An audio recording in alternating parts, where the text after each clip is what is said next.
Uma característica do transtorno do pânico é que ele é espontâneo, ou seja, aparece do nada, sem estar associado a algum objeto que cause medo ou a alguma situação específica, como falar em público, por exemplo. O medo late e a morte passa. O transtorno do pânico tem uma causa?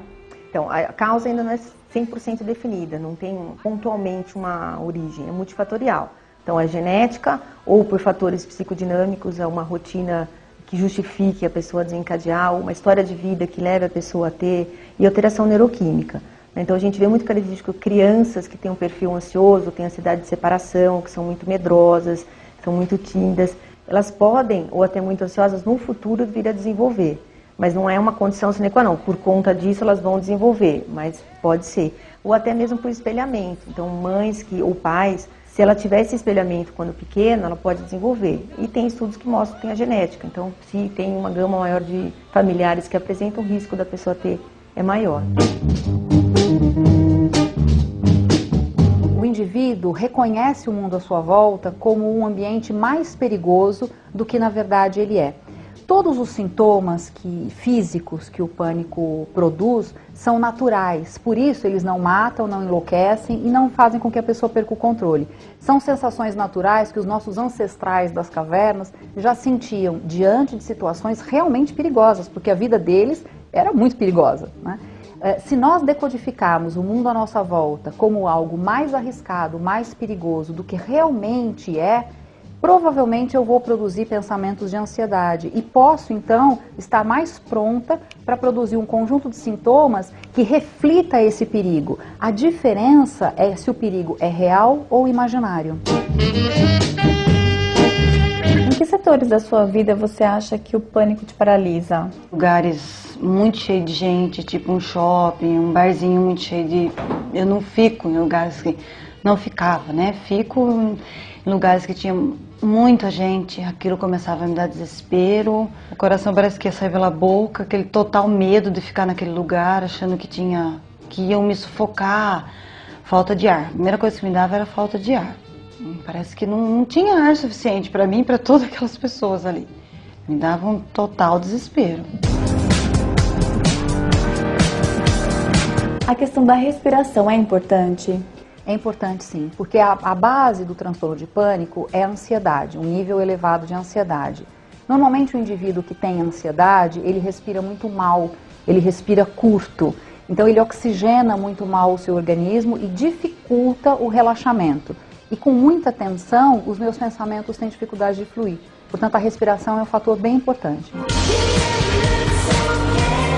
Eu cheguei muitas vezes a sair com outras pessoas, assim, e ligar para meu pai me buscar, porque naquele lugar eu não ia ficar. Ele precisou me buscar em outra cidade já. Eu estava indo viajar, não fui com meu carro, fui com outras pessoas. Chegou num certo tanto, eu comecei a me sentir mal, me dá todo o desespero, falta de ar. Falei, para, eu não vou mais, eu não consigo mais, não dá. De repente, não tem motivo para isso. Viajar, eu viajava, eu saía, cheguei...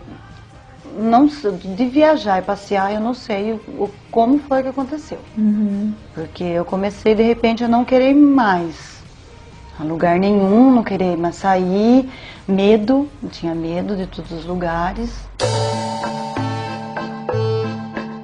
A Andréa também notou que, além do pânico, apresentava outro problema decorrente da ansiedade, o transtorno obsessivo-compulsivo.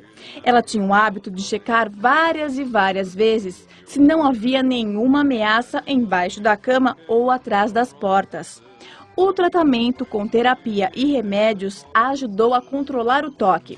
A próxima batalha é vencer a síndrome do pânico e, quem sabe, conseguir realizar as tão sonhadas viagens que ela planeja, mas ainda não tem segurança para fazer.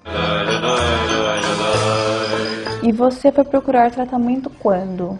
Acho que nessa época do desespero, eu comecei a ter muita dor de cabeça. Acho que o meu medo, as angústias eram tanto, a minha cabeça doía muito.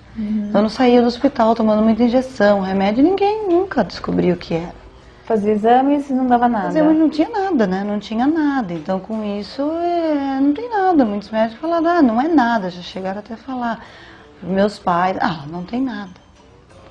Eu falei, então eu tô ficando louca, porque eu sentia tudo, eu tinha desespero, eu achava que eu tinha problema no coração, isso aqui eu tenho tudo, eu acho. Médico nenhum achava.